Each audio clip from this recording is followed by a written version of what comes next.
In today's video, I'm going to teach you TradingView candles disappeared and how to change to candlesticks explained. If your chart suddenly looks empty or it's switched to a line, don't worry. This usually comes down to visibility or chart type. I'll show you how to diagnose it quickly and restore your candlesticks in a couple of clicks. Start by opening TradingView and loading any chart you're working on. On a normal candlestick chart, each bar represents open, high, low, and close. If those candles vanish, it's often because they've been hidden accidentally. To check this, hover your mouse over where a candlestick should be, then right-click anywhere on the price area. In the context menu that appears, you'll see an option to hide the symbol or candles. This is the same control that can make them disappear in the first place, so it's helpful to know where it lives. If the candles are hidden, the fastest way to bring them back is to use the visibility toggle. Look for the chart legend near the top of your chart where the symbol name appears.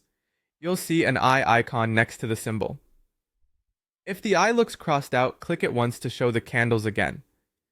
This toggle simply turns the symbol's visibility on and off, so one click should make the full candlestick series reappear immediately.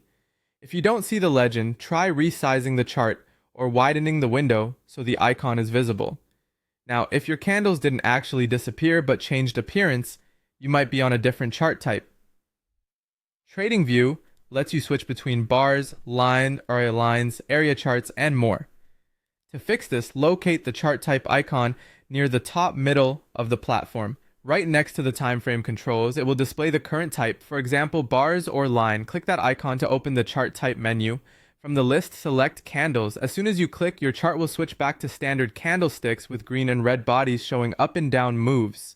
This is the most common view for price action analysis and works with your existing indicators and drawings.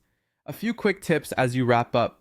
If nothing appears after switching to candles, confirm you're on a time frame with available data and that you're not zoomed too far out. If candles look too thin or crowded, zoom in with your mouse wheel or adjust the price scale to make them easier to read. That's it. You learned how candles can be hidden, how to unhide them using the eye icon, and how to switch your chart type back to candles. Thanks for watching and happy charting.